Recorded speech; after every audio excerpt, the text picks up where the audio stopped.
दोस्तों नमस्कार। स्वागत है आपका हमारे YouTube चैनल उद्देश्य क्लासेस 91 में। दोस्तों हम लोग यूपी पीसीएस प्रारंभिक परीक्षा पूर्व वर्षों के प्रश्नों की जो श्रृंखला देख रहे थे, उसके तहत दोस्तों हम लोगों ने ऑलरेडी 2011 से लेकर 2023 तक के प्रश्न पत्र को पूरी तरीके से कंप्लीट कर लिया है, जिससे संबंधित वीडियोज़ हमारे चैनल पर ऑलरेडी अपलोडेड की जा चुकी हैं। ठीक है दोस्तों, अब हम इस वीडियो में देख रहे थे दोस्तों यूपी पीसीएस प्रारंभिक परीक्षा 2010 के प्रश्न पत्र को, जिसमें दोस्तों हम लोगों ने ऑलरेडी 82 यानी कि 82 नंबर प्रश्न तक कवर कर लिया है, जिससे संबंधित वीडियोस हमारे चैनल पर ऑलरेडी अपलोडेड की जा चुकी हैं।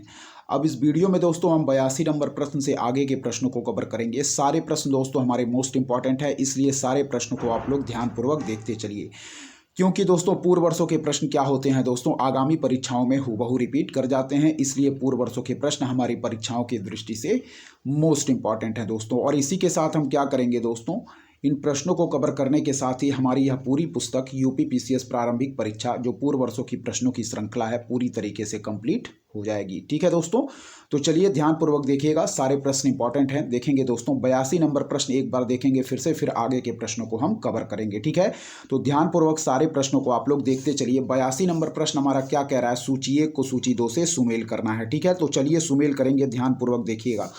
चलिए देखिए, यहाँ कह रहा है दोस्तों सूची 1 को सूची 2 से सुमेल करेंगे। अनुच्छेद 14 कह रहा है दोस्तों, तो अनुच्छेद 14 को हम बिल्कुल सुमेल करेंगे दोस्तों। वह है हमारा समानता का अधिकार यानी कि राइट टू इक्वालिटी से। ठीक है, क्या है, अनुच्छेद 14 को हम सुमेल करेंगे दोस्तों समानता का अधिकार, जो कि हमारे फंडामेंटल राइट्स के तहत आता है, राइट टू इक्वालिटी। ठीक है, समानता का अधिकार, इस पॉइंट को याद रखिएगा। ठीक है, चलिए अनुच्छेद 36 आता है दोस्तों हमारा डीपीएसपी के तहत, नीति निदेशक तत्व यानी कि directive principle of state policy के तहत। ठीक है, इस पॉइंट को याद रखिए। अनुच्छेद 74 हम बिल्कुल सुमेल करेंगे दोस्तों, वह है हमारा किससे, मंत्री परिषद से। ठीक है दोस्तों, याद रखिएगा, अनुच्छेद 14 को हम बिल्कुल सुमेल करेंगे दोस्तों काउंसिल ऑफ मिनिस्टर यानी कि मंत्री परिषद से। ठीक है, जबकि अनुच्छेद 368 दोस्तों हमारा यह क्या है, तो यह दोस्तों हमारा संविधान संशोधन प्रक्रिया से संबंधित है। ठीक है, इस पॉइंट को याद रखिएगा। ठीक है, चलिए फिर से देखेंगे, अनुच्छेद 14 है दोस्तों हमारा समानता का अधिकार यानी कि राइट टू इक्वालिटी की बात करता है हमारा अनुच्छेद 14। अनुच्छेद 36 बात करता है दोस्तों नीति निदेशक तत्व। ठीक है,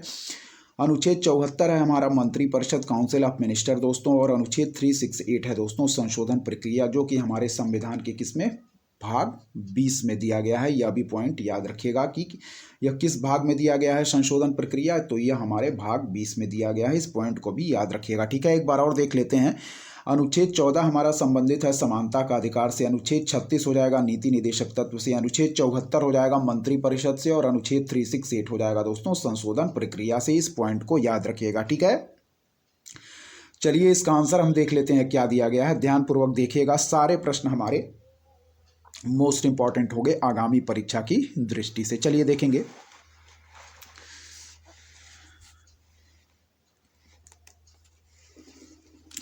चलिए यहाँ देखिए दोस्तों इसका आंसर क्या दिया गया है, ध्यानपूर्वक देखिएगा। ठीक है, चलिए देखेंगे, देखें यहाँ पे क्या दिया गया है। इसका आंसर, सही आंसर हम मार्क करेंगे दोस्तों, वह है हमारा ऑप्शन डी, यानी कि 3, 4, 2 और 1 हमारा बिल्कुल राइट आंसर होगा दोस्तों। ठीक है, तो इस पॉइंट को याद रखिएगा, सही आंसर क्या होगा, 3, 4, 2 और 1 हमारा इसका बिल्कुल राइट आंसर होगा 82 नंबर प्रश्न का। ठीक है, चलिए तो 83 नंबर प्रश्न की तरफ बढ़ेंगे। यहाँ एक बार और देख लें दोस्तों, क्या है, आर्टिकल 14 दिया गया है समानता का अधिकार, अनुच्छेद 36 दिया गया है नीति निदेशक तत्व, अनुच्छेद 74 है मंत्री परिषद, और अनुच्छेद 368 है दोस्तों हमारा संशोधन प्रक्रिया। चलिए 83 नंबर प्रश्न की तरफ ध्यानपूर्वक बढ़ेंगे। देखिए यहाँ क्या कह रहा है, चलिए देखिए दोस्तों, कह रहा है कि भारतीय संविधान की प्रस्तावना में पंथ निरपेक्ष शब्द जोड़ा गया किस संविधान संशोधन के द्वारा। ठीक है, तो चलिए देखेंगे, यहाँ पे कह रहा है भारतीय संविधान की प्रस्तावना में पंथ निरपेक्ष शब्द जोड़ा गया, तो याद रखिए दोस्तों 42वें संविधान संशोधन के द्वारा। क्या है,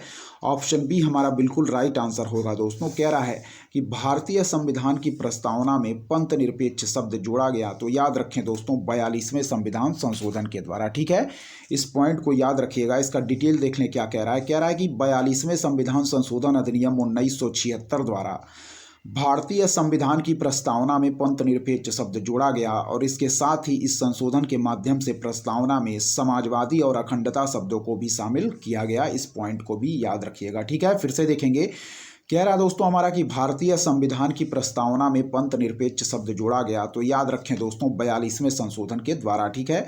और 42वां संविधान संशोधन हुआ था दोस्तों हमारा 1976 में, जिसके द्वारा भारतीय संविधान की प्रस्तावना में पंथ निरपेक्ष शब्द जोड़ा गया।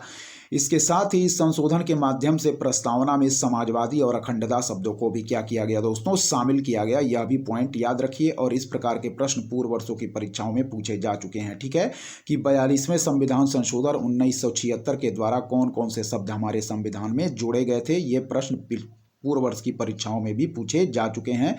इसलिए याद रखें दोस्तों कि हमारा 42वें संविधान संशोधन अधिनियम 1976 के द्वारा हमारे संविधान में पंथ निरपेक्ष, समाजवादी और अखंडता शब्दों को जोड़ा गया था। इस पॉइंट को भी याद रखिएगा, ठीक है, इंपॉर्टेंट है। चलिए बढ़ेंगे, अब आगे के हम प्रश्नों को देखेंगे क्या दिया गया है। 83 नंबर प्रश्न का हमारा सही उत्तर हम लोगों ने मार्क किया ऑप्शन बी, 42वां संविधान संशोधन। चलिए 84 नंबर प्रश्न की तरफ बढ़ेंगे दोस्तों, देखेंगे क्या कह रहा है हमारा 84 नंबर प्रश्न। यहाँ देखें, प्रोटेम स्पीकर के बारे में बात किया जा रहा है, ठीक है। कह रहा है दोस्तों कि प्रोटेम स्पीकर का कर्तव्य होता है, क्या है, कह रहा है दोस्तों कि प्रोटेम स्पीकर का कर्तव्य होता है। तो बिल्कुल दोस्तों सही आंसर इसका हम मार्क करेंगे, सदस्यों को शपथ दिलाना। क्या है, ऑप्शन बी हम बिल्कुल राइट आंसर मार्क करेंगे कि क्या है दोस्तों, सदस्यों को शपथ दिलाना हमारा काम होता है प्रोटेम स्पीकर का। इस पॉइंट को याद रखिएगा, ठीक है। क्या कह रहा है कि प्रोटेम स्पीकर का कर्तव्य होता है, तो याद रखें दोस्तों सदस्यों को शपथ दिलाना। ऑप्शन बी हम बिल्कुल राइट आंसर मार्क करेंगे, ठीक है। चलिए देखिए, कह रहा है कि प्रोटेम स्पीकर की नियुक्ति राष्ट्रपति द्वारा की जाती है। क्या है, प्रोटेम स्पीकर की याद रखिए नियुक्ति दोस्तों राष्ट्रपति द्वारा की जाती है। जो सामान्यतः लोकसभा का सबसे वरिष्ठतम सदस्य होता है, उसे दोस्तों राष्ट्रपति के द्वारा प्रोटेम स्पीकर के रूप में नियुक्त किया जाता है। इस पॉइंट को याद रखिएगा। कह रहा है प्रोटेम स्पीकर लोकसभा अध्यक्ष के चुनाव में सदन की क्या करता है, मदद करता है। क्या है, प्रोटेम स्पीकर लोकसभा अध्यक्ष के चुनाव में सदन की क्या करता है, मदद करता है एवं नवनिर्वाचित सदस्यों को क्या करता है, शपथ ग्रहण करवाता है। इस पॉइंट को याद रखिएगा, ठीक है। फिर से देखेंगे कि प्रोटेम स्पीकर का कर्तव्य क्या होता है। तो याद रखें प्रोटेम स्पीकर की नियुक्ति राष्ट्रपति द्वारा की जाती है, जो सामान्यतः क्या होता है, लोकसभा का सबसे वरिष्ठतम सदस्य होता है। कह रहा है कि प्रोटेम स्पीकर लोकसभा अध्यक्ष के चुनाव में सदन की क्या करता है दोस्तों, मदद करता है। क्या है, प्रोटेम स्पीकर लोकसभा अध्यक्ष के चुनाव में सदन की मदद करता है एवं नवनिर्वाचित सदस्यों को क्या करता है दोस्तों, शपथ ग्रहण करवाता है। इस पॉइंट को याद रखिएगा, ऑप्शन बी हमारा बिल्कुल राइट आंसर होगा दोस्तों, ठीक है। चलिए 85 नंबर प्रश्न को देखेंगे दोस्तों, यहाँ ध्यानपूर्वक क्या कह रहा है, ठीक है, ध्यान से देखिए। 85 नंबर प्रश्न कह रहा है दोस्तों कि ध्यानाकर्षण सूचना के प्रावधान ने निम्नलिखित में से किसके क्षेत्र को क्या कर दिया है दोस्तों, सीमित कर दिया है। क्या है, कह रहा है कि ध्यानाकर्षण सूचना के प्रावधान ने निम्नलिखित में से किसके क्षेत्र को सीमित किया है। तो याद रखिए दोस्तों इसका बिल्कुल राइट आंसर होगा, वह है हमारा ऑप्शन सी, यानी कि स्थगन प्रस्ताव, ठीक है। ऑप्शन सी हम बिल्कुल राइट आंसर मार्क करेंगे दोस्तों। कह रहा है कि ध्यानाकर्षण सूचना के प्रावधान ने निम्नलिखित में से किसके क्षेत्र को सीमित किया है। तो याद रखें दोस्तों स्थगन प्रस्ताव, ठीक है। इसका डिटेल हम देखेंगे क्या दिया गया है। कह रहा है कि ध्यानाकर्षण प्रस्ताव किसी अविलंबनीय लोक महत्व के विषय पर अध्यक्ष या सभापति की अग्रिम अनुमति से सदन का कोई सदस्य मंत्री के ध्यान आकर्षण के लिए लाया जाता है। क्या है, ध्यानाकर्षण प्रस्ताव किसी अविलंबनीय लोक महत्व के विषय पर अध्यक्ष या सभापति की अग्रिम अनुमति से सदन का कोई सदस्य मंत्री के ध्यान आकर्षण के लिए लाया जाता है। कह रहा है कि यह प्रस्ताव भारतीय संसदीय प्रक्रिया की देन है और यह 1954 से अस्तित्व में है और इस प्रस्ताव से स्थगन प्रस्ताव क्या हुआ है, प्रभावित होता है, ठीक है। फिर देखिए डिटेल, ध्यानाकर्षण प्रस्ताव किसी अविलंबनीय लोक महत्व के विषय पर अध्यक्ष या सभापति की अग्रिम अनुमति से सदन का कोई सदस्य मंत्री के ध्यानाकर्षण के लिए लाया जाता है, ठीक है। यह प्रस्ताव दोस्तों भारतीय संसदीय प्रक्रिया की देन है और यह 1954 से अस्तित्व में है। इस प्रस्ताव से स्थगन प्रस्ताव प्रभावित होता है, यह याद रखिए। फिर देखिए एक बार क्या कह रहा है प्रश्न, ध्यानाकर्षण सूचना के प्रावधान ने निम्नलिखित में से किसके क्षेत्र को सीमित किया है। तो याद रखिए दोस्तों स्थगन प्रस्ताव इसका बिल्कुल राइट आंसर होगा ऑप्शन सी, ठीक है। पॉइंट को याद रखिएगा, इंपॉर्टेंट है। चलिए दोस्तों अब हम बढ़ेंगे कौन से 86वें नंबर प्रश्न की तरफ। यहाँ देखिए क्या कह रहा है ऊपर हमारा 86 नंबर प्रश्न, ठीक है। ध्यानपूर्वक देखिए, चलिए पढ़ते हैं क्या दिया गया है 86 नंबर प्रश्न, ठीक है दोस्तों। चलिए देखिए कह रहा दोस्तों कि निम्नलिखित में से किस समिति में राज्यसभा का प्रतिनिधित्व नहीं होता है। क्या है, कह रहा दोस्तों कि निम्नलिखित में से किस समिति में राज्यसभा का प्रतिनिधित्व नहीं होता है। तो याद रखिए दोस्तों, ऑप्शन सी आकलन समिति। ठीक है, क्या है, ऑप्शन सी आकलन समिति। ठीक है, इस पॉइंट को याद रखिए। यानी कि दोस्तों आकलन समिति हमारा बात कर रहा है एस्टीमेट कमेटी की। ठीक है, इस पॉइंट को याद रखिएगा। ऑप्शन सी हमारा बिल्कुल राइट आंसर होगा। डिटेल हम देखेंगे। ठीक है, कह रहा है दोस्तों कि उपर्युक्त विकल्पों में से आकलन समिति में राज्यसभा का प्रतिनिधित्व क्या होता है, नहीं होता है। ठीक है, इसका गठन दोस्तों 1950 में तत्कालीन वित्त मंत्री जॉन मथाई की सिफारिश से किया गया था। ठीक है, इसमें 30 सदस्य होते हैं एवं इसका चुनाव लोकसभा सदस्यों में से एकल संक्रमणीय मत के द्वारा होता है और इसका कार्यकाल दोस्तों 1 वर्ष का होता है। सारे पॉइंट जो हमारे एस्टीमेट कमेटी से संबंधित यहाँ दिए गए हैं मोस्ट इंपॉर्टेंट है। पॉइंट बना के बार बार इस कमेटी से संबंधित प्रश्न हमारी परीक्षाओं में पूछे जाते हैं। तो डिटेल 1-2 बार हम पढ़ेंगे, ध्यानपूर्वक आप लोग सुनिएगा। चलिए, कह रहा है कि उपर्युक्त विकल्पों में से आकलन समिति में राज्यसभा का प्रतिनिधित्व नहीं होता है। क्या है, उपर्युक्त विकल्पों में से आकलन समिति यानी कि एस्टीमेट कमेटी में राज्यसभा का प्रतिनिधित्व नहीं होता। इसका गठन दोस्तों 1950 में तत्कालीन वित्त मंत्री जॉन मथाई की सिफारिश से क्या किया गया था। ठीक है, इसका गठन 1950 में तत्कालीन वित्त मंत्री जॉन मथाई की सिफारिश से किया गया था। इसमें 30 सदस्य होते हैं एवं इसका चुनाव लोकसभा सदस्यों में से एकल संक्रमणीय मत के द्वारा होता है और इसका कार्यकाल दोस्तों 1 वर्ष का होता है। सारे पॉइंट हमारे एस्टीमेट कमेटी से संबंधित आप लोग याद रखिएगा।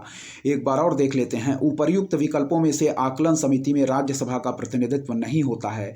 इसका गठन 1950 में तत्कालीन वित्त मंत्री जॉन मथाई की सिफारिश से किया गया था और इसमें 30 सदस्य होते हैं एवं इसका चुनाव लोकसभा सदस्यों में से एकल संक्रमणीय मत के द्वारा होता है और इसका कार्यकाल 1 वर्ष का होता है। इस पॉइंट को याद रखिएगा। ऑप्शन सी आकलन समिति हमारा बिल्कुल राइट आंसर होगा। प्रश्न क्या पूछ रहा था कि निम्नलिखित में से किस समिति में राज्यसभा का प्रतिनिधित्व नहीं होता है। तो याद रखिए आकलन समिति यानी कि एस्टीमेट कमेटी हमारा बिल्कुल राइट आंसर होगा दोस्तों। ठीक है, और चलिए अब बढ़ेंगे दोस्तों 87 यानी कि 87 नंबर प्रश्न की तरफ। देखेंगे हमारा 87 नंबर प्रश्न क्या कह रहा है, ध्यानपूर्वक देखिए। कह रहा दोस्तों निम्नलिखित में से कौन एक रिट न्यायालय में कार्यवाही लंबित होने की दशा में लागू की जाती है। क्या है, निम्नलिखित में से कौन एक रिट न्यायालय में कार्यवाही लंबित होने की दशा में लागू की जाती है। तो याद रखिए दोस्तों प्रतिषेध या प्रोहिबिशन। क्या है, प्रतिषेध या प्रोहिबिशन, इसका बिल्कुल राइट आंसर ऑप्शन सी हम मार्क करेंगे और फिर से प्रश्न पढ़ेंगे। कह रहा दोस्तों कि निम्नलिखित में से कौन एक रिट न्यायालय में कार्यवाही क्या होता है, लंबित होने की दशा में लागू की जाती है। तो इस पॉइंट को याद रखिए, प्रतिषेध या प्रोहिबिशन इसका बिल्कुल राइट आंसर होगा। कह रहा है प्रतिषेध का शाब्दिक अर्थ है रोकना। क्या दोस्तों, प्रतिषेध का शाब्दिक अर्थ है दोस्तों रोकना। ठीक है, कह रहा है यह किसी भी न्यायिक या अर्ध न्यायिक संस्था के विरुद्ध जारी हो सकता है। क्या है, यह किसी भी न्यायिक या अर्ध न्यायिक संस्था के विरुद्ध जारी हो सकता है और इसके माध्यम से न्यायालय किसी न्यायिक या अर्ध न्यायिक संस्था को अपने अधिकार क्षेत्र से बाहर निकलकर कार्य करने से क्या करता है, रोकता है। इस पॉइंट को याद रखिएगा। फिर देखिए, प्रतिषेध का शाब्दिक अर्थ रोकना होता है या किसी भी न्यायिक या अर्ध न्यायिक संस्था के विरुद्ध जारी हो सकता है। क्या है, प्रतिषेध का शाब्दिक अर्थ रोकना होता है और या किसी भी न्यायिक या अर्ध न्यायिक संस्था के विरुद्ध जारी क्या हो सकता है। इसके माध्यम से न्यायालय किसी न्यायिक या अर्ध न्यायिक संस्था को अपने अधिकार क्षेत्र से बाहर निकलकर कार्य करने से क्या करता है, रोकता है दोस्तों। ठीक है, चलिए यहाँ 3 पॉइंट दिए गए हैं, ध्यानपूर्वक देखिएगा। कह रहा है कि अवर न्यायालय न्यायाधिकरण या अर्ध न्यायिक प्राधिकरण में केस या मामले का जारी रहना। क्या है, अवर न्यायालय न्यायाधिकरण या अर्ध न्यायिक प्राधिकरण में केस या मामले का जारी रहना।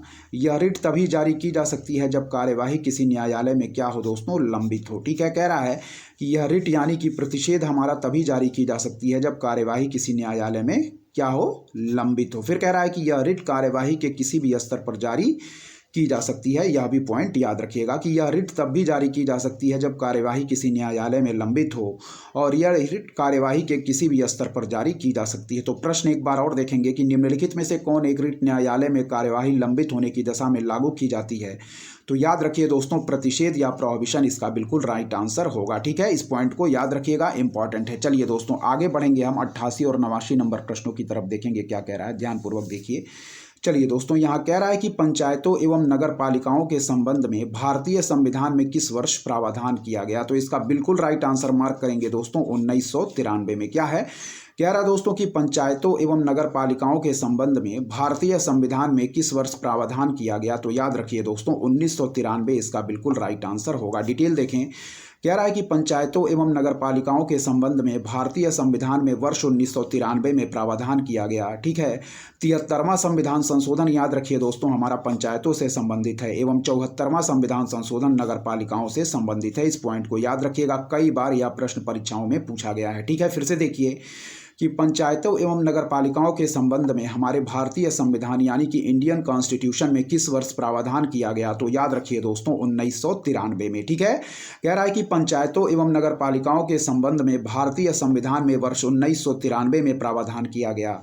73वां संविधान संशोधन दोस्तों हमारा पंचायतों से संबंधित है एवं 74वां संविधान संशोधन द्वारा हमारा नगरपालिकाओं से संबंधित प्रावधान किया गया। इस पॉइंट को याद रखिएगा। 11वीं अनुसूची हमारी पंचायतों से संबंधित है, 12वीं अनुसूची हमारी नगरपालिकाओं से संबंधित है, जिसे दोस्तों क्रमशः 73वें संविधान संशोधन और 74वें संविधान संशोधन के द्वारा क्या किया गया, हमारे संविधान में जोड़ा गया। इस पॉइंट को भी याद रखिएगा। ठीक है, 11वीं अनुसूची हमारी पंचायतों से संबंधित है, जिसमें दोस्तों 29 विषय दिए गए हैं और 74वां संविधान संशोधन नगरपालिकाओं से संबंधित है, जिसमें दोस्तों 18 विषय दिए गए हैं। इस पॉइंट को भी याद रखिएगा। ठीक है, और 24 अप्रैल को दोस्तों हम लोग पंचायती राज दिवस के रूप में भी मनाते हैं। इस पॉइंट को याद रखिएगा। ठीक है, इंपॉर्टेंट है हमारा। चलिए 89वां नंबर प्रश्न देखें क्या कह रहा है कि भारत के किस प्रांत में सर्वप्रथम साम्यवादी सरकार की स्थापना हुई थी। क्या है, कह रहा है कि भारत के किस प्रांत में सर्वप्रथम साम्यवादी सरकार की स्थापना हुई थी, तो याद रखिएगा दोस्तों इसका इंपॉर्टेंट होगा पॉइंट, वह है हमारा ऑप्शन सी, इसका बिल्कुल राइट आंसर मार्क करेंगे, यानी कि केरल। ठीक है, फिर देखिए भारत के किस प्रांत में सर्वप्रथम साम्यवादी सरकार की स्थापना हुई थी, तो याद रखिए दोस्तों केरल इसका बिल्कुल राइट आंसर होगा। ठीक है, भारत के किस प्रांत में सर्वप्रथम साम्यवादी सरकार की स्थापना हुई थी, तो याद रखिए दोस्तों केरल। ठीक है, यहां देखें डिटेल, कह रहा है कि भारत के केरल प्रांत में सर्वप्रथम साम्यवादी सरकार की स्थापना हुई। यह वर्ष 1957 में नंबूदरी-पाद द्वारा स्थापित की गई थी। इस पॉइंट को याद रखिएगा। ठीक है, कह रहा है भारत के केरल प्रांत में सर्वप्रथम साम्यवादी सरकार की स्थापना हुई। यह वर्ष 1957 में नंबूदरी-पाद द्वारा स्थापित की गई थी। इस पॉइंट को याद रखिएगा। ठीक है, फिर देखिए क्या कह रहा है, कह रहा है कि भारत के केरल प्रांत में सर्वप्रथम साम्यवादी सरकार की स्थापना हुई। यह वर्ष 1957 में नंबूदरी-पाद द्वारा स्थापित की गई थी। ठीक है, भारत के केरल प्रांत में सर्वप्रथम साम्यवादी सरकार की स्थापना हुई। यह वर्ष 1957 में नंबूदरी-पाद द्वारा स्थापित की गई थी। इस पॉइंट को याद रखिएगा, इंपॉर्टेंट है। ठीक है, चलिए अब बढ़ेंगे हम आगे के प्रश्नों की तरफ। ध्यानपूर्वक सारे प्रश्नों को आप लोग देखिएगा, क्योंकि दोस्तों पूर्व वर्षों के प्रश्न हूबहू दोस्तों आगामी परीक्षाओं में रिपीट कर जाते हैं, इसलिए जितने भी प्रश्नों को हम लोग हल करते चल रहे हैं दोस्तों, वह आगामी परीक्षा की दृष्टि से सारे प्रश्न दोस्तों मोस्ट इंपॉर्टेंट साबित होंगे। और दोस्तों यदि आपको हमारा कंटेंट पसंद आ रहा है तो हमारे चैनल उद्देश्य क्लासेस 91 को दोस्तों जरूर सब्सक्राइब करें, लाइक करें दोस्तों, अपने दोस्तों के बीच शेयर करें और ऐसे ही दोस्तों लगातार पढ़ते रहें। हमारे चैनल की तरफ से दोस्तों अच्छा से अच्छा कंटेंट प्रोवाइड करने की आपको पूरी कोशिश की जाएगी, इसलिए ध्यानपूर्वक सारे प्रश्नों को देखते चलें। चलिए दोस्तों बढ़ेंगे आगे के प्रश्नों की तरफ। चलिए अब हमारा भारतीय अर्थव्यवस्था यानी कि इंडियन इकोनॉमी से संबंधित प्रश्न स्टार्ट होंगे दोस्तों। ठीक है, Indian economy most important topic है हमारी परीक्षाओं के लिए। जितने भी प्रश्नों को हम लोग हल करते चलें, ध्यानपूर्वक आप लोग देखते चलें। चलिए देखिए हमारा 90 नंबर प्रश्न यानी कि हमारा भारतीय अर्थव्यवस्था का पहला प्रश्न। चलिए देखिए क्या कह रहा है, कह रहा है कि भारतीय अर्थव्यवस्था के बारे में निम्नलिखित में से कौन सा कथन सही नहीं है। ठीक है, कह रहा है कि विश्व जनसंख्या में इसका अंश 16% है, जबकि विश्व जीडीपी में इसका अंशदान 1.6% है। क्या है, कह रहा है पहला पॉइंट कि विश्व जनसंख्या में इसका अंश 16% है, जबकि विश्व के जीडीपी में इसका योगदान 1.6% है। बिल्कुल सही है दोस्तों, हमारा पहला पॉइंट कह रहा है कि विश्व जनसंख्या में इसका अंश 16% है, जबकि विश्व के जीडीपी में इसका अंशदान 1.6% है। इस पॉइंट को याद रखिएगा। बी कह रहा है कि सेवा क्षेत्र का भारत की जीडीपी में अंशदान केवल 25% है। क्या है, सेवा क्षेत्र यानी कि सर्विस सेक्टर की बात कर रहा है। कह रहा है कि सर्विस सेक्टर का हमारे यानी कि जीडीपी ग्रॉस डोमेस्टिक प्रोडक्ट में कंट्रीब्यूशन केवल 25% है। तो यह दोस्तों हमारा बिल्कुल क्या है, गलत दिया गया है। ऑप्शन बी हमारा जो है यह हमारा गलत है। फिर कह रहा है सी कि इसकी वर्किंग जनसंख्या का 58% कृषि में कार्यरत है, लेकिन कृषि का राष्ट्रीय आय में अंशदान केवल क्या है, 22% है। तो बिल्कुल सही पॉइंट दिया गया है दोस्तों हमारा। ठीक है, यहाँ देखें क्या कह रहा है, कह रहा है कि इसकी वर्किंग जनसंख्या यानी कि कार्यशील जनसंख्या का 58% क्या है, कृषि में कार्यरत है, लेकिन कृषि का राष्ट्रीय आय में अंशदान 22% है। बिल्कुल सही है। कह रहा है कि भारत का भौगोलिक क्षेत्रफल विश्व के भौगोलिक क्षेत्रफल का केवल 2.4% है। क्या है, भारत का भौगोलिक क्षेत्रफल विश्व के भौगोलिक क्षेत्रफल का केवल 2.4% है। तो याद रखिएगा दोस्तों, बिल्कुल सही है। ए, सी और डी पॉइंट हमारे बिल्कुल सही दिए गए हैं, जबकि ऑप्शन बी हमारा गलत दिया गया है। फिर से देखेंगे, कह रहा है कि भारतीय अर्थव्यवस्था के बारे में निम्नलिखित में से कौन सा कथन सही नहीं है। तो पहला पॉइंट देखें कि विश्व जनसंख्या में इसका अंश 16% है, जबकि विश्व के जीडीपी में इसका अंशदान दोस्तों क्या है, 1.6% है। फिर देखिए, विश्व जनसंख्या में इसका अंश 16% है, जबकि विश्व के जीडीपी में इसका अंशदान 1.6% है। ठीक है। फिर देखिए, कह रहा है कि सेवा क्षेत्र का भारत की जीडीपी में अंशदान केवल 25% है, जो कि पॉइंट हमारा गलत दिया गया है। ठीक है। फिर देखिए, इसकी वर्किंग जनसंख्या यानी कि कार्यशील संख्या का 58% कृषि में कार्यरत है, लेकिन कृषि का राष्ट्रीय आय में अंशदान केवल 22% है। तो यह भी याद रखिएगा, बिल्कुल सही है। ठीक है। फिर देखिए डी, भारत का भौगोलिक क्षेत्रफल विश्व के भौगोलिक क्षेत्रफल का केवल 2.4% है। क्या है, भारत का भौगोलिक क्षेत्रफल विश्व के भौगोलिक क्षेत्रफल का केवल 2.4% है। तो यह भी पॉइंट हमारा सही दिया गया है। ठीक है। डिटेल देखें, कह रहा है कि दिए गए विकल्पों में से विकल्प भी सही नहीं है। आर्थिक सर्वेक्षण 2018-19 के अनुसार भारत के जीबीए में सेवा क्षेत्र यानी कि निर्माण को छोड़कर का योगदान 54.3% रहा था। ठीक है। क्या है, आर्थिक सर्वेक्षण 18-19 के अनुसार भारत के जीबीए में सेवा क्षेत्र यानी कि निर्माण को छोड़कर का योगदान 54.3% यानी कि 54.3% रहा था। इस पॉइंट को याद रखिएगा, ऑप्शन बी हमारा गलत दिया गया है। ठीक है। हम लोगों ने पूरी तरीके से इस प्रश्न को डिटेल में देख लिया है। चलिए बढ़ेंगे दोस्तों 91 नंबर प्रश्न की तरफ, देखेंगे क्या कह रहा है। यहाँ देखें, चलिए ध्यानपूर्वक देखिएगा क्या कह रहा है। कह रहा है कि निम्नलिखित में से कौन सी संस्था कृषि तथा संबंधित क्षेत्रों को सर्वाधिक साख प्रदान करती है। तो याद रखिए दोस्तों, वाणिज्यिक बैंक यानी कि कॉमर्शियल बैंक। ठीक है। कह रहा है कि निम्नलिखित में से कौन सी संस्था कृषि तथा संबंधित क्षेत्रों को सर्वाधिक साख प्रदान करती है। तो याद रखिए दोस्तों, वाणिज्यिक बैंक बिल्कुल हमारा सही आंसर होगा दोस्तों। ठीक है। फिर देखिए, निम्नलिखित में से कौन सी संस्था कृषि तथा संबंधित क्षेत्रों को सर्वाधिक साख प्रदान करती है। तो याद रखिएगा दोस्तों, क्या है, ध्यानपूर्वक देखिए दोस्तों, सारे प्रश्न हमारे इंपॉर्टेंट हैं। चलिए देखेंगे दोस्तों, कह रहा है यहाँ पे क्या देखेंगे, कह रहा है कि निम्नलिखित में से कौन सी संस्था कृषि तथा संबंधित क्षेत्रों को सर्वाधिक साख प्रदान करती है। तो याद रखिए दोस्तों, वाणिज्यिक बैंक इसका बिल्कुल राइट आंसर होगा। ठीक है। कह रहा है कि निम्नलिखित में से कौन सी संस्था कृषि तथा संबंधित क्षेत्रों को सर्वाधिक साख प्रदान करती है। तो याद रखिए दोस्तों, इसका बिल्कुल राइट आंसर हम मार्क करेंगे, वह है दोस्तों क्या, वह मार्क करेंगे हम वाणिज्यिक बैंक यानी कि कॉमर्शियल बैंक। ठीक है। फिर देखिए, कह रहा है कि उपर्युक्त विकल्पों में से वाणिज्यिक बैंक कृषि तथा संबंधित क्षेत्रों को सर्वाधिक साख प्रदान करते हैं। वाणिज्यिक बैंक धन जमा करने, व्यवसाय के लिए ऋण देने जैसी सेवाएं प्रदान करते हैं। ठीक है। फिर देखिए कि उपर्युक्त विकल्पों में से वाणिज्यिक बैंक कृषि तथा संबंधित क्षेत्रों को सर्वाधिक साख प्रदान करते हैं। वाणिज्यिक बैंक धन जमा करने, व्यवसाय के लिए ऋण देने जैसी सेवाएं प्रदान करते हैं। इस पॉइंट को याद रखिएगा। और चलिए बढ़ेंगे दोस्तों, अब 92 नंबर प्रश्न की तरफ, देखेंगे क्या कह रहा है। यहाँ देखें, कह रहा है किसने भारत में पहली बार व्यय कर लगाने का सुझाव दिया था। ठीक है। क्या है दोस्तों, कह रहा है कि किसने भारत में पहली बार व्यय कर लगाने का सुझाव दिया था। तो याद रखिएगा दोस्तों, क्या है, इसका राइट आंसर होगा क्या, कार्ल डोर ने। क्या है दोस्तों, इसका बिल्कुल राइट आंसर हम मार्क करेंगे, ऑप्शन बी यानी कि कार्ल डोर ने। ठीक है। फिर देखिए, किसने भारत में पहली बार व्यय कर लगाने का सुझाव दिया था। तो याद रखिएगा दोस्तों, इसका बिल्कुल राइट आंसर होगा कार्ल डोर ने। ठीक है। भारत में पहली बार व्यय कर लगाने का सुझाव निकोलस कार्ल डोर ने दिया था। क्या है, कह रहा है कि भारत में पहली बार व्यय कर लगाने का सुझाव निकोलस कार्ल डोर ने दिया था। भारत में व्यय कर पहली बार वर्ष 1957 में टी कृष्णमाचारी तत्कालीन वित्त मंत्री द्वारा पेश किया गया था। ठीक है। राजा जे चलैया समिति की सिफारिशों के आधार पर भारत में सर्वप्रथम 1 जुलाई 1994 से सेवा कर यानी कि सर्विस टैक्स लगाया गया था। ठीक है। जो अदर पॉइंट दिए गए हैं उनके बारे में भी यहाँ व्याख्या दिया गया है। तो चलिए पहले देखेंगे, कह रहा है कि किसने भारत में पहली बार व्यय कर लगाने का सुझाव दिया था। तो याद रखिएगा दोस्तों, भारत में पहली बार व्यय कर लगाने का सुझाव निकोलस कार्ल डोर ने दिया था। ठीक है। इस पॉइंट को याद रखिएगा।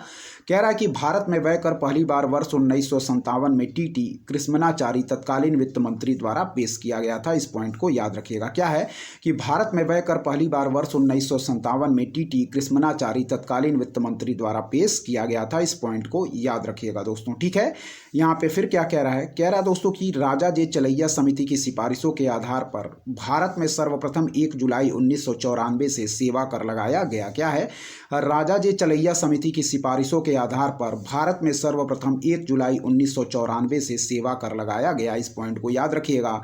राजा जे चलैया समिति की सिफारिशों के आधार पर भारत में सर्वप्रथम 1 जुलाई 1994 से सर्विस टैक्स लगाया गया था। यह भी पॉइंट याद रखिएगा। और प्रश्न था कि किसने भारत में पहली बार व्ययकर लगाने का सुझाव दिया था, तो याद रखिए दोस्तों, निकोलस कार्लडोर ने दिया था भारत में पहली बार व्ययकर लगाने का सुझाव। ठीक है, इस पॉइंट को याद रखिएगा। ऑप्शन बी हमारा बिल्कुल राइट आंसर होगा। चलिए 91 नंबर, यहाँ 93 नंबर प्रश्न को देखेंगे दोस्तों क्या कह रहा है। ठीक है, 93 नंबर प्रश्न देखें क्या कह रहा है। यहाँ कह रहा है दोस्तों 11वीं पंचवर्षीय योजना में केंद्र, राज्य तथा संघ क्षेत्रों द्वारा क्या है, यहाँ देखें ध्यानपूर्वक क्या कह रहा है दोस्तों। ठीक है, सारे प्रश्न हमारे इंपॉर्टेंट हैं, ध्यानपूर्वक देखते चलें। चलिए, कह रहा दोस्तों कि 11वीं पंचवर्षीय योजना में केंद्र, राज्य तथा संघ क्षेत्रों द्वारा निम्नलिखित में से किस क्षेत्र पर सबसे अधिक व्यय क्या है प्रस्तावित है। तो यहाँ देखें 11वीं पंचवर्षीय योजना के क्षेत्र के अनुसार, ठीक है, 11वीं पंचवर्षीय योजना में क्षेत्र के अनुसार आवंटन इस प्रकार है। चलिए देखिए, सामाजिक सेवाएं हैं दोस्तों 30.24%। क्या है, सामाजिक सेवाएं हैं दोस्तों 30.24%। ऊर्जा है हमारा 23.43%। परिवहन है 15.17% और कृषि है 18.29%। तो सही आंसर हम मार्क करेंगे क्या है, सबसे अधिक व्यय जो प्रस्तावित है वह है दोस्तों हमारा क्या, वह है हमारा, यहां देखें ऑप्शन सी, कृषि तथा ग्रामीण विकास पे। ठीक है, यहाँ देखें, फिर से देखें, कह रहा है कि 11वीं पंचवर्षीय योजना में केंद्र, राज्य तथा संघ क्षेत्रों द्वारा निम्नलिखित में से किस क्षेत्र पर सबसे अधिक व्यय प्रस्तावित है। तो याद रखिए दोस्तों, यहाँ ऑप्शन दिया गया है सी, लेकिन व्याख्या में दिया गया है दोस्तों, देखिए सबसे ज़्यादा है दोस्तों हमारा क्या, सबसे ज़्यादा है दोस्तों वह है सामाजिक सेवाएं। क्या है, 30.24%। फिर है ऊर्जा हमारा 23.43%। फिर है हमारा क्या, परिवहन 15.17%। और फिर है कृषि हमारा 18.29%। ठीक है, तो कह रहा है 11वीं पंचवर्षीय योजना में केंद्र, राज्य तथा संघ क्षेत्रों द्वारा निम्नलिखित में से किस क्षेत्र पर सबसे अधिक व्यय प्रस्तावित है। तो इसका राइट आंसर हम देखिए दोस्तों, राइट आंसर हम मार्क करेंगे क्या, ऑप्शन सी, कृषि तथा ग्रामीण विकास। ठीक है, क्या है, 11वीं पंचवर्षीय योजना में केंद्र, राज्य तथा संघ क्षेत्रों द्वारा निम्नलिखित में से किस क्षेत्र पर सबसे अधिक व्यय प्रस्तावित है। तो याद रखिए कृषि तथा ग्रामीण विकास इसका बिल्कुल राइट आंसर होगा दोस्तों, ऑप्शन सी। ठीक है, इस पॉइंट को याद रखिएगा।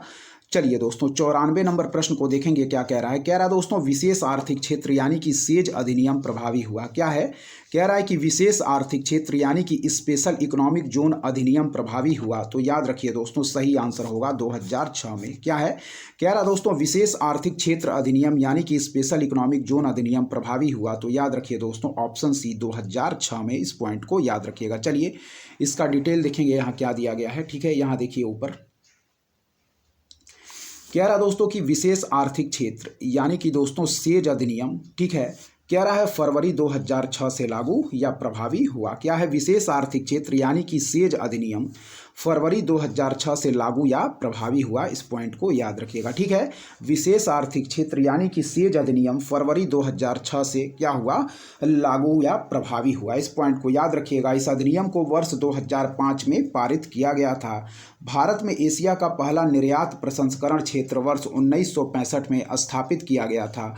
विशेष आर्थिक क्षेत्र ऐसे भौगोलिक क्षेत्र होते हैं जहां देश के अन्य क्षेत्रों की अपेक्षा आर्थिक कानून दोस्तों क्या होते हैं, अधिक उदार होते हैं। ठीक है, इस पॉइंट को याद रखिएगा कि विशेष आर्थिक क्षेत्र अधिनियम फरवरी 2006 से लागू या प्रभावी हुआ। क्या है, विशेष आर्थिक क्षेत्र सेज अधिनियम फरवरी 2006 से लागू या प्रभावी हुआ। इस अधिनियम को वर्ष 2005 में पारित किया गया था। भारत में एशिया का पहला निर्यात प्रसंस्करण क्षेत्र वर्ष 1965 में स्थापित किया गया था। क्या है, भारत में एशिया का पहला निर्यात प्रसंस्करण क्षेत्र वर्ष 1965 में स्थापित किया गया था।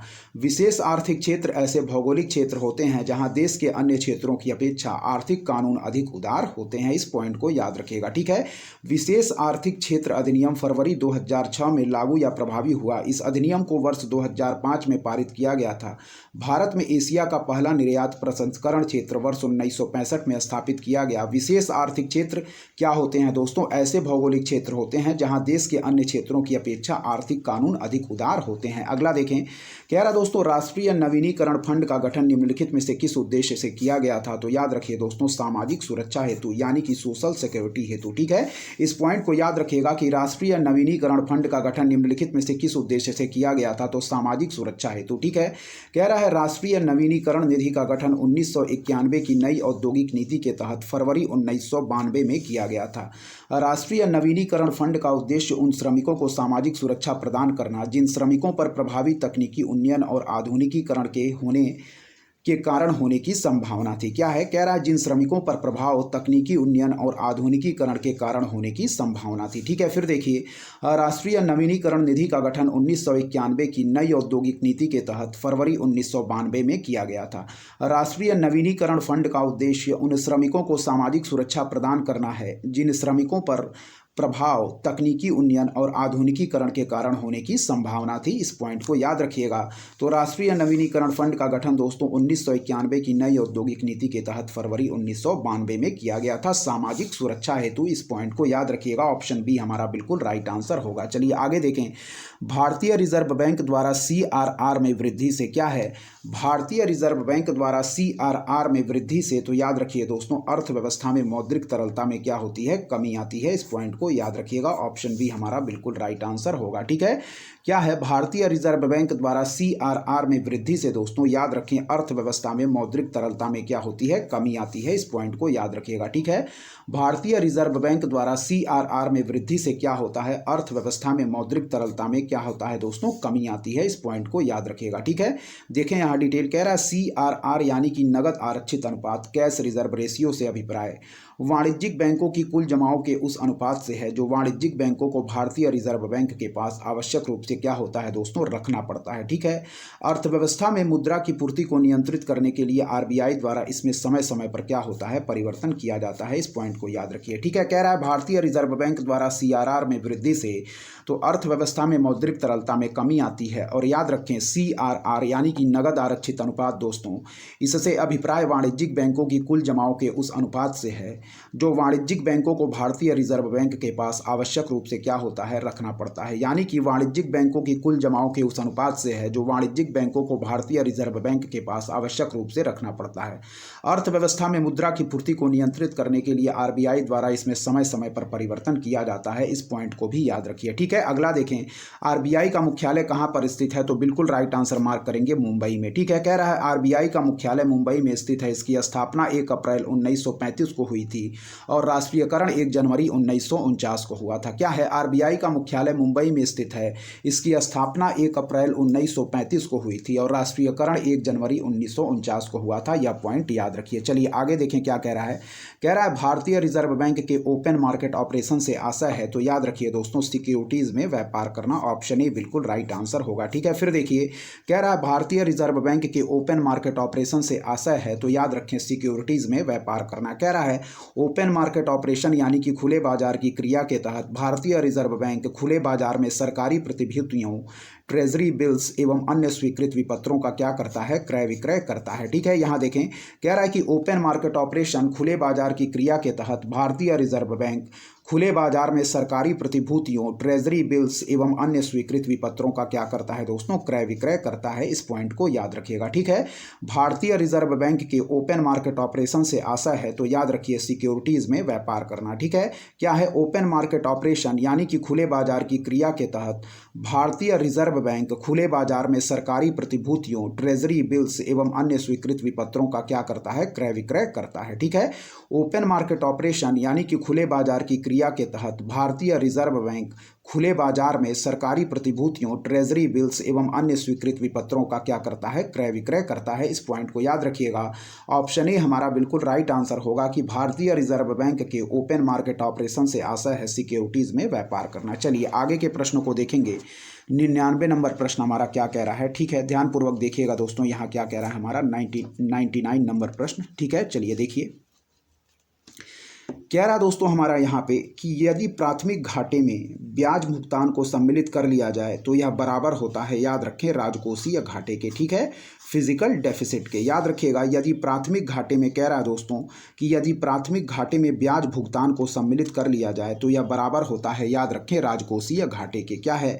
यदि प्राथमिक घाटे में ब्याज भुगतान को शामिल कर लिया जाए तो यह बराबर होता है दोस्तों, याद रखिए, राजकोषीय घाटे के। इस पॉइंट को याद रखिएगा। चलिए देखिए, यहाँ डिटेल कह रहा है कि राजकोषीय घाटे में से ब्याज भुगतान को घटाने से प्राथमिक घाटा प्राप्त होता है। क्या है? राजकोषीय घाटे में से ब्याज भुगतान को घटाने से, तो याद रखें दोस्तों, प्राथमिक घाटा प्राप्त होता है। यानी कि प्राथमिक घाटा बराबर राजकोषीय घाटा माइनस ब्याज भुगतान। क्या है?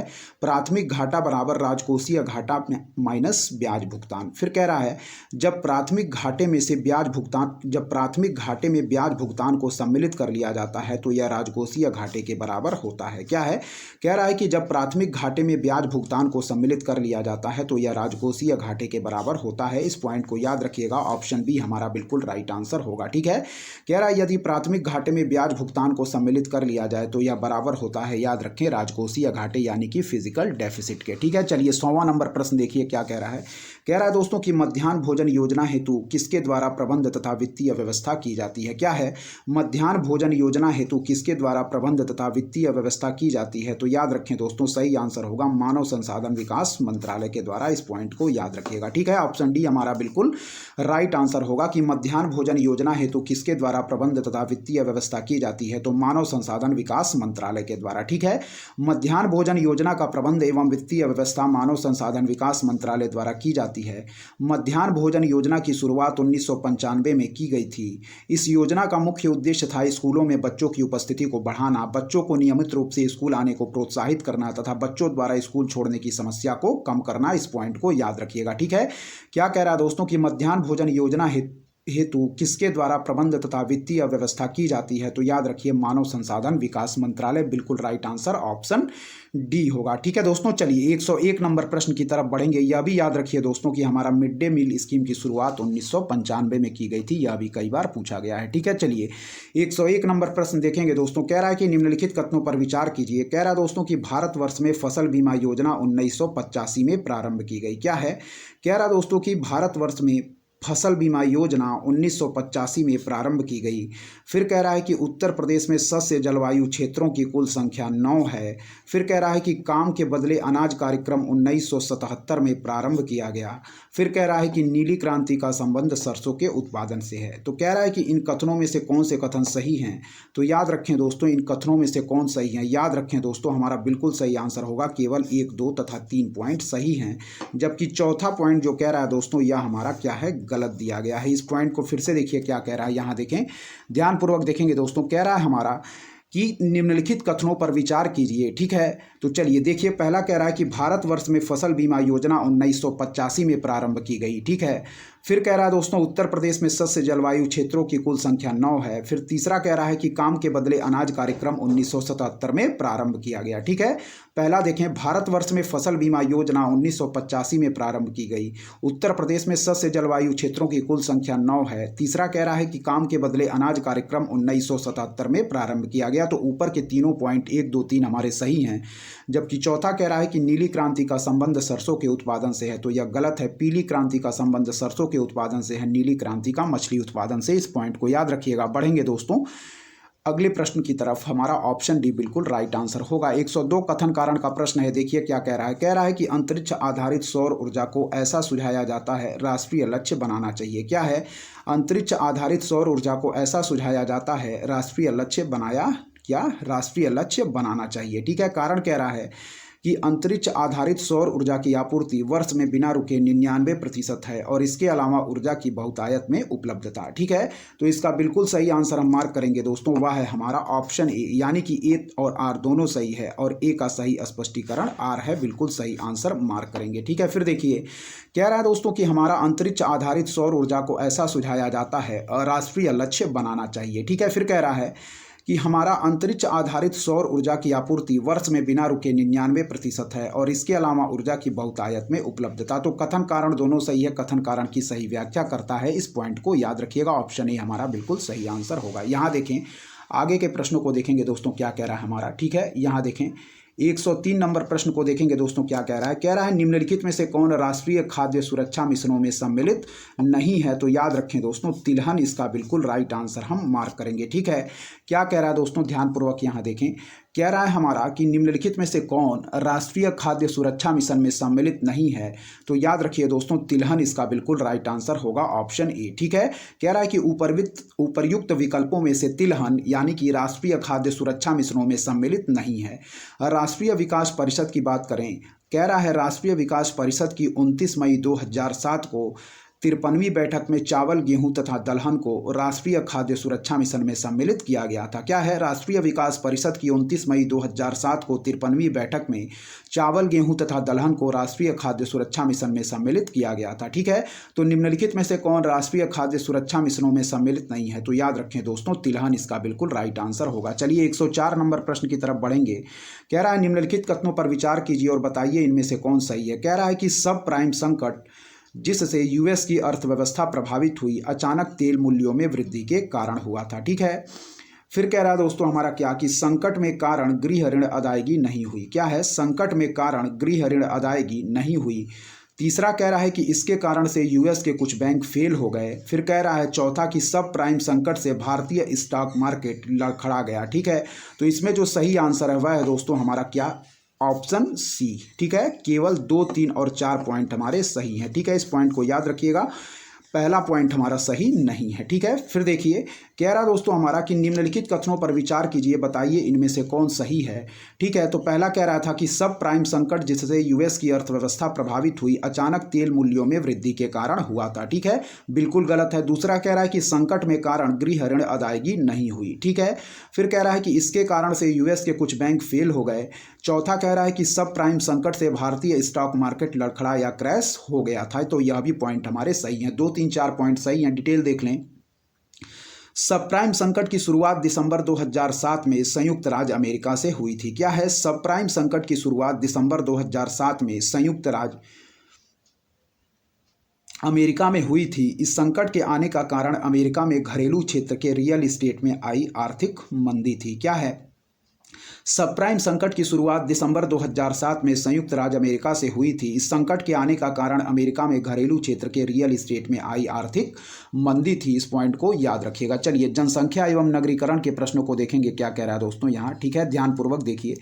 चलिए दोस्तों, कह रहा है कि गरीबी रेखा के नीचे जनसंख्या का न्यूनतम प्रतिशत अंकित है। क्या है, गरीबी रेखा के नीचे जनसंख्या का न्यूनतम प्रतिशत अंकित है। तो याद रखिए दोस्तों, जम्मू एवं कश्मीर इसका बिल्कुल राइट आंसर होगा, ऑप्शन ए। ठीक है, फिर देखिए कह रहा है गरीबी रेखा के नीचे जनसंख्या का न्यूनतम प्रतिशत अंकित है। तो याद रखिए जम्मू एवं कश्मीर में। ठीक है, गरीबी रेखा के नीचे जनसंख्या का न्यूनतम प्रतिशत जम्मू एवं कश्मीर में अंकित है। इस पॉइंट को याद रखिएगा। अगला देखें, भारत में निम्नलिखित में से किस राज्य में सर्वाधिक ग्रामीण साक्षरता पाई जाती है। तो याद रखिए दोस्तों, गोवा में। क्या है, भारत में निम्नलिखित में से किस राज्य में सर्वाधिक ग्रामीण साक्षरता पाई जाती है। तो याद रखिए गोवा इसका बिल्कुल राइट आंसर होगा। ठीक है, 2001 की जनगणना के अनुसार गोवा में ग्रामीण साक्षरता दर 79.67% है, जबकि 2011 के अनुसार ग्रामीण साक्षरता दर 86.85% है। इस पॉइंट को याद रखिएगा। ठीक है, 2001 की जनगणना के अनुसार गोवा में ग्रामीण साक्षरता दर 79.67% है, जबकि 2011 के अनुसार ग्रामीण साक्षरता दर 86.85% है। ठीक है दोस्तों, इस पॉइंट को याद रखिएगा। चलिए आगे देखें, कह रहा है 2001 की जनगणना के अनुसार भारत के प्रथम वर्ग के नगरों का योगदान कुल नगरीय जनसंख्या में था। ठीक है, कह रहा है 2001 की जनगणना के अनुसार भारत के प्रथम वर्ग के नगरों का योगदान कुल नगरीय जनसंख्या में था। ठीक है, 2001 की जनगणना के अनुसार भारत के प्रथम वर्ग के नगरों का योगदान कुल नगरीय जनसंख्या में था। तो इसका डिटेल व्याख्या हम देख लेंगे दोस्तों। ठीक है, क्या दिया गया है, ध्यानपूर्वक देखते रहें, सारे प्रश्न हमारे इंपॉर्टेंट हैं।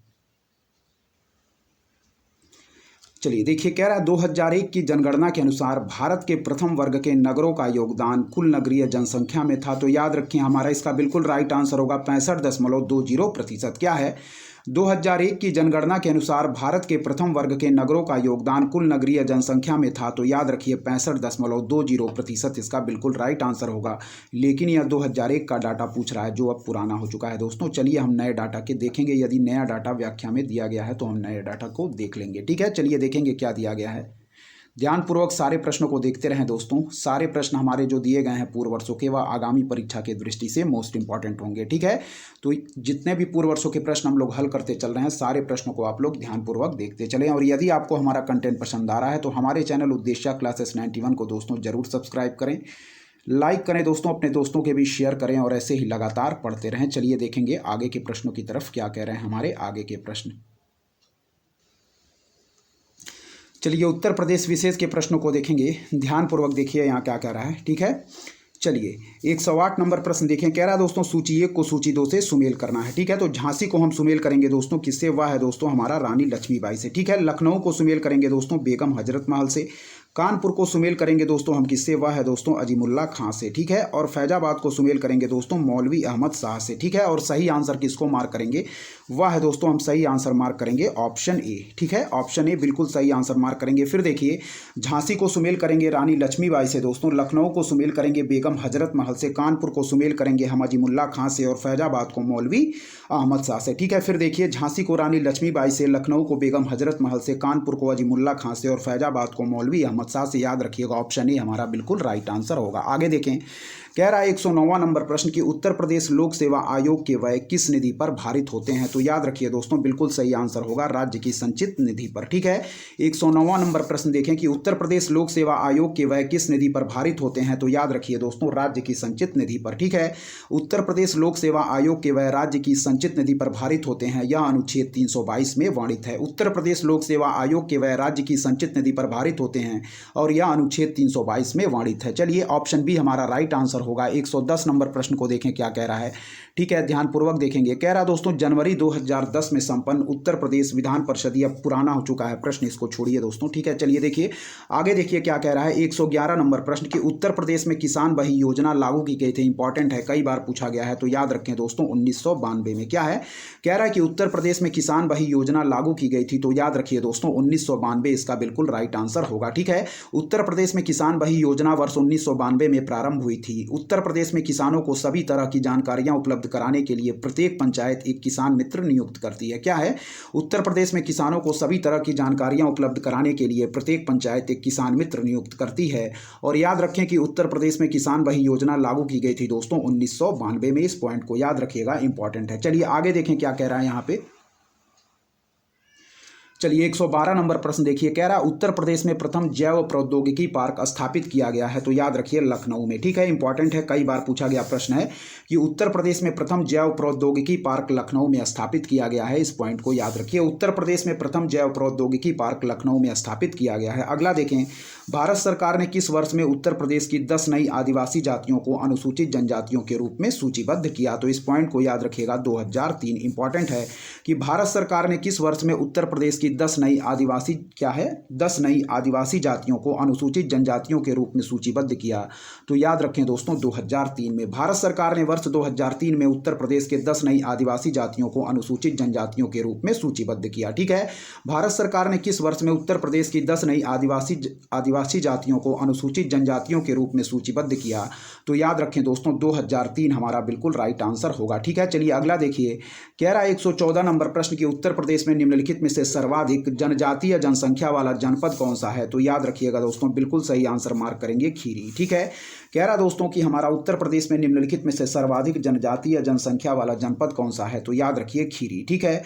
वर्ष 2001 की जनगणना के अनुसार सर्वाधिक जनजातीय जनसंख्या वाला जनपद लखीमपुर खीरी था। फिर कह रहा है लखीमपुर खीरी की जनजातीय संख्या क्या है, 1 यानी कि 1.3% थी। और 2011 की जनगणना के अनुसार सर्वाधिक जनजातीय जनसंख्या वाला जनपद अब हो चुका है दोस्तों सोनभद्र। इस पॉइंट को याद रखिएगा, ठीक है, कि 2011 की जनगणना के अनुसार सर्वाधिक जनजातीय जनसंख्या वाला जनपद अब सोनभद्र हो चुका है दोस्तों। सोनभद्र की जनजातीय संख्या का प्रतिशत 20.7% है। क्या है, सोनभद्र की जनजातीय संख्या का प्रतिशत 20.7% है और यहाँ की कुल जनजातीय संख्या 3,85,000 क्या है, 3,85,018 है। इस पॉइंट को याद रखिएगा, ठीक है। तो याद रखिए अब जो पूछा जाए प्रश्न, यदि कि 2011 की जनगणना के अनुसार सर्वाधिक जनजातीय जनसंख्या वाला जनपद कौन हो चुका है, सोनभद्र, ठीक है। सोनभद्र की जनजातीय संख्या का प्रतिशत 20.7% है। यहाँ की कुल जनजातीय संख्या क्या है, 3,85,018। अगला देखें, निम्नलिखित में से कौन सुमेलित नहीं है, तो बिल्कुल सही हो जाएगा दोस्तों, वह है हमारा चैती रोहेलखंड। ठीक है, फिर से देखिए कि निम्नलिखित में से कौन सुमेलित नहीं है, तो चैती रोहेलखंड। ठीक है, कह रहा है दोस्तों चैती उपशास्त्रीय गान के साथ लोकगान विधा भी है। क्या है? चैती उपशास्त्रीय गान के साथ लोकगान विधा भी है, जो हिंदू कैलेंडर के अनुसार चैत महीने में गाया जाता है। चैती उत्तर प्रदेश के बनारस, मिर्जापुर, मथुरा, इलाहाबाद और बिहार के भोजपुर आदि क्षेत्रों में गाया जाता है। ठीक है, छन्नू लाल मिश्र, गिरजा देवी आदि इसके प्रसिद्ध कलाकार हैं। इस पॉइंट को याद रखिएगा, यह हमारा गलत दिया गया। जबकि आल्हा बुंदेलखंड, बिरहा, पूर्वांचल, कजरी, अवध। क्या है? आल्हा बुंदेलखंड, बिरहा, पूर्वांचल, कजरी हमारा अवध। आल्हा बुंदेलखंड, बिरहा, पूर्वांचल, कजरी, अवध यह हमारा बिल्कुल सही सुमेल है।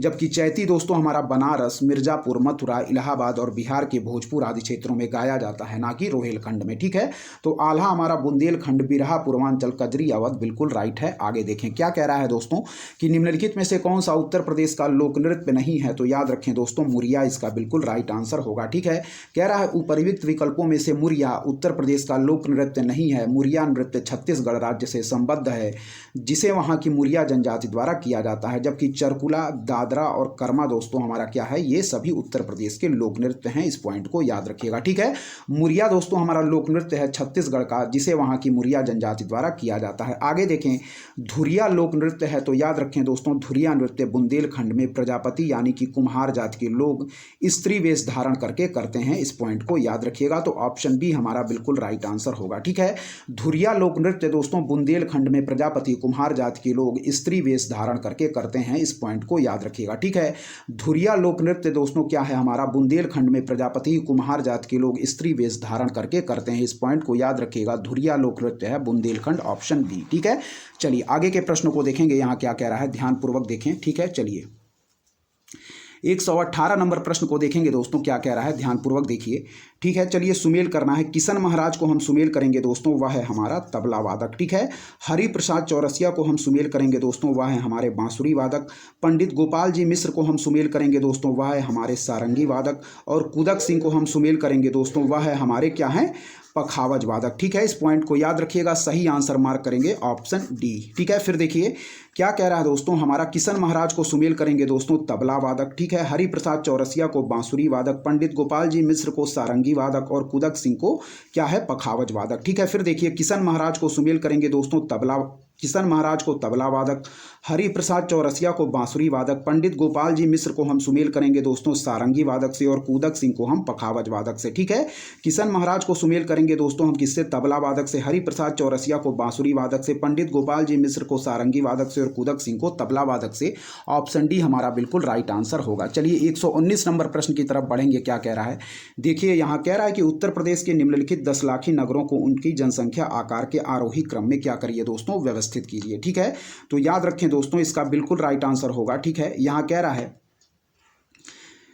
कि वर्ष 2011 की जनगणना के अनुसार भारत के 53 10 लाखी शहरों में उत्तर प्रदेश के क्या हैं, 7 शहर हैं। ये हैं क्रमशः कानपुर, लखनऊ, गाजियाबाद, आगरा, वाराणसी, मेरठ और इलाहाबाद। क्या है, 2011 की जनगणना के अनुसार भारत के 53 10 लाखी शहरों में उत्तर प्रदेश के 7 शहर हैं।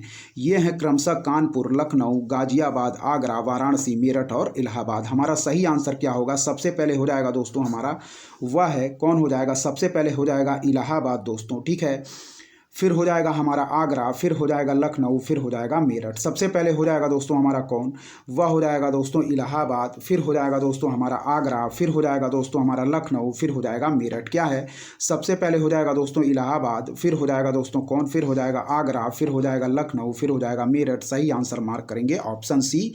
इस पॉइंट को याद रखिए दोस्तों। ठीक है, चलिए 120 नंबर प्रश्न की तरफ बढ़ेंगे, क्या कह रहा है देखें। कह रहा दोस्तों उत्तर प्रदेश की जनसंख्या अधिक है। क्या है, उत्तर प्रदेश की जनसंख्या अधिक है, तो याद रखिए दोस्तों ऑप्शन बी 1 तथा 3 हमारा बिल्कुल राइट आंसर होगा। यानी कि दोस्तों किससे, तो याद रखिए वह है दोस्तों हमारा किससे, वह है हमारा बांग्लादेश से, और हो जाएगा दोस्तों किससे, बांग्लादेश और पाकिस्तान से। क्या है, उत्तर प्रदेश की जनसंख्या अधिक है, तो याद रखिए दोस्तों बांग्लादेश से और पाकिस्तान से। इसका बिल्कुल राइट आंसर होगा। क्या है, उत्तर प्रदेश की जनसंख्या अधिक है, तो याद रखिए दोस्तों बिल्कुल सही आंसर हम मार्क करेंगे, वह है दोस्तों हमारा क्या संख्या वह है हो हमारा बांग्लादेश और पाकिस्तान से। इस पॉइंट को याद रखिएगा, ठीक है। कह रहा है हमारा उत्तर प्रदेश की जनसंख्या बांग्लादेश तथा पाकिस्तान से अधिक है। इस पॉइंट को याद रखिएगा। 1 तथा 3 हमारा बिल्कुल राइट आंसर होंगे, ठीक है। 121 नंबर प्रश्न देखें। कह रहा है किस राज्य ने वर्ष 2009-10 में विकलांगों के लिए एक विश्वविद्यालय की स्थापना का निर्णय लिया है? तो याद रखिए दोस्तों, उत्तर प्रदेश हमारा बिल्कुल राइट आंसर होगा, ठीक है। किस राज्य ने वर्ष 2009-10 में, कह रहा है क्या है, किस राज्य ने वर्ष 2009-10 में दोस्तों विकलांगों के लिए एक विश्वविद्यालय की स्थापना का निर्णय लिया है? तो याद रखिए दोस्तों, उत्तर प्रदेश बिल्कुल सही आंसर होगा, ठीक है। किस राज्य ने वर्ष 2009-10 में विकलांगों के लिए एक विश्वविद्यालय की स्थापना का निर्णय लिया है? तो उत्तर प्रदेश इसका बिल्कुल राइट आंसर हम क्या मार्क करेंगे, वह है दोस्तों हमारा ऑप्शन डी, ठीक है। चलिए देखिए यहाँ क्या कह रहा है, ठीक है। देखिए यहाँ डिटेल कह रहा है दोस्तों कि उत्तर प्रदेश ने वर्ष 2009-10 में विकलांगों के लिए एक विश्वविद्यालय की स्थापना का निर्णय लिया है। यूपी जगत गुरु रामभद्राचार्य विकलांग विश्वविद्यालय विकलांग व्यक्तियों को उच्च और व्यावसायिक शिक्षा प्रदान करने के लिए स्थापित किया गया है। इस पॉइंट को याद रखिएगा, ठीक है। इंपॉर्टेंट है, ऑप्शन डी हमारा राइट आंसर होगा। उत्तर प्रदेश में मान्यता प्राप्त स्टॉक एक्सचेंज है? तो याद रखिए दोस्तों, सही आंसर मार्क करेंगे कानपुर में। क्या है, उत्तर प्रदेश में मान्यता प्राप्त स्टॉक एक्सचेंज है? तो याद रखिए दोस्तों कानपुर में, ठीक है।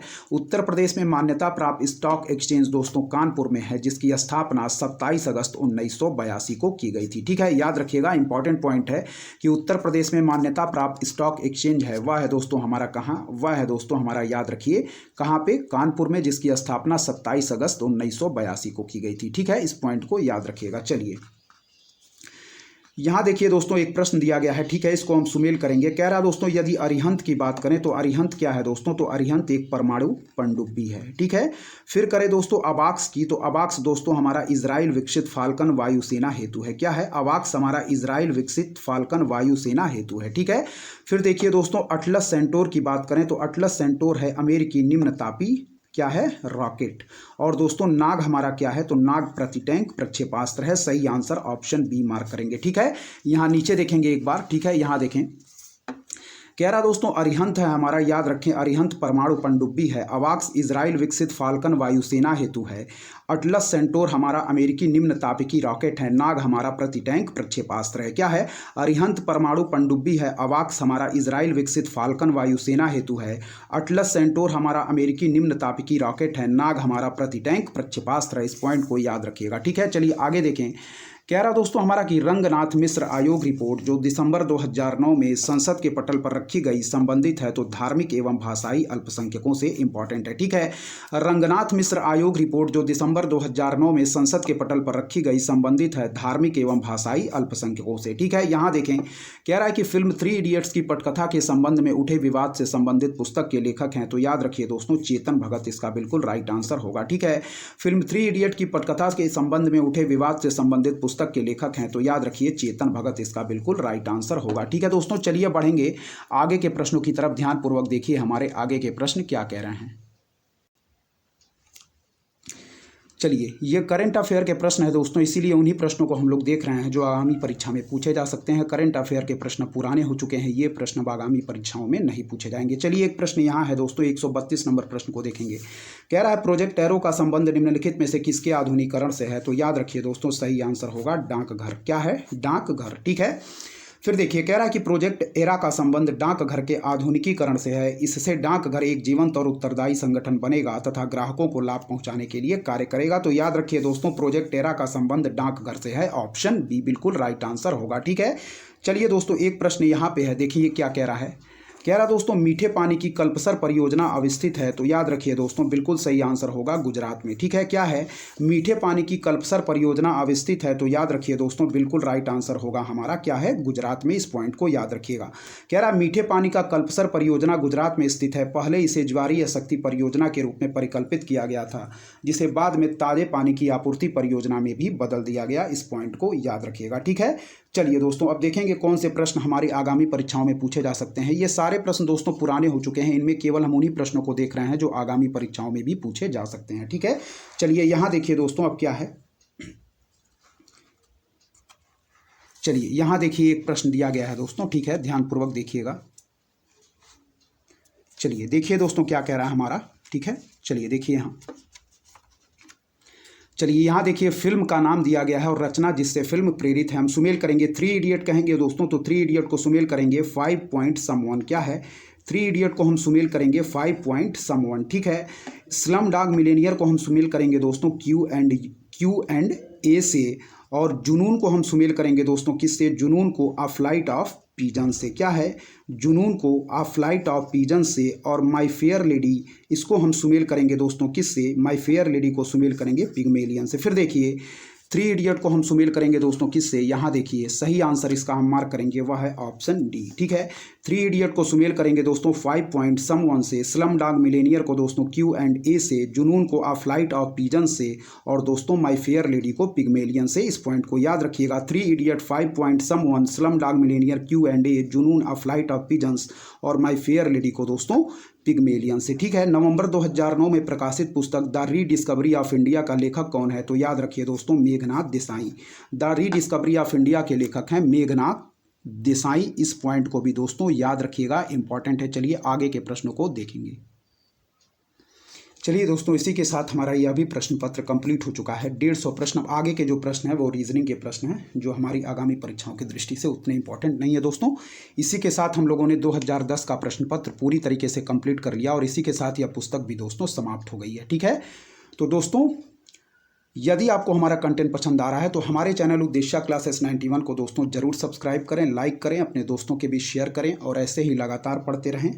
और हम लोगों ने दोस्तों पूरा 2010 से 2023 तक के प्रश्न पत्र को, जो पूर्व वर्षों के थे, उसको ऑलरेडी पूरी तरीके से कंप्लीट कर लिया है, और अब जिससे संबंधित वीडियोस हमारे चैनल पर ऑलरेडी अपलोडेड की जा चुकी हैं। ठीक है दोस्तों। तो अब जो हम अगली वीडियो लाएंगे दोस्तों, वह हम देखेंगे यूपीएससी के पूर्व वर्षों के प्रश्नों को। ठीक है। तो चलिए दोस्तों इस वीडियो में यहीं तक रखते हैं। तब तक के लिए दोस्तों लगातार पढ़ते रहिए। धन्यवाद।